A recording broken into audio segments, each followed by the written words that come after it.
accepté fa tsy accepté zany. Ede efa azonao ty tenena accepté any États-Unis ako hanao cousin karakara sakafo Cuisine. na cousin na voisine na ina mitovy daholo zany hoe voaray fotsiny ako zay zava-dehibe fa izao ampianary teny anglisy ako. Inona nampianariko anao eo e? Sady za mbola mamita boky.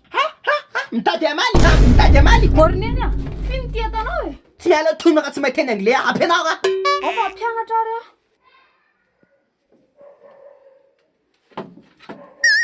Avy reny zay lazaiko a.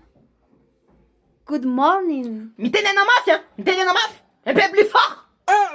Where is your ears? Good morning. Avy reny e. Kojokojon'ny reny. Good morning na fa tsy godrogodro zany roneny a. Ahoana tsara izy zany? Good morning. Rehefa tsy kojokojo zany de kodorin'ny reny. Orneny a. Mitady itserina. Fa ina dikany zany? Ny good morning na de bonjour ny dikany. Ay ve efa azoko zay ny dikany fa soloy hafa amizay efa haiko zay. Mila mandeha par étape anay io e. Sujet, verbe, complément.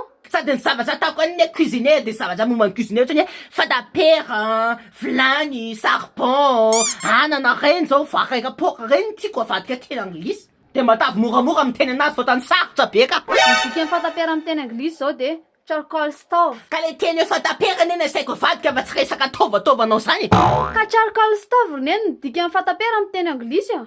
Fa raha moa ny teny anglisy tsy asina S fotsiny de vita. Ampiana S. Ohatrany namako zao nanontaniako teo de hoe anao manao any teny anglisy ohatrany sarosarotra amiko de ny teny izy hoe sina S fotsiny ki de vita. Ohatra hoe radio de nasina S fotsiny de radios. Radio koa ny fiteny. De ka fatapera zany asina S de lasa hoe fataperas. Some guy.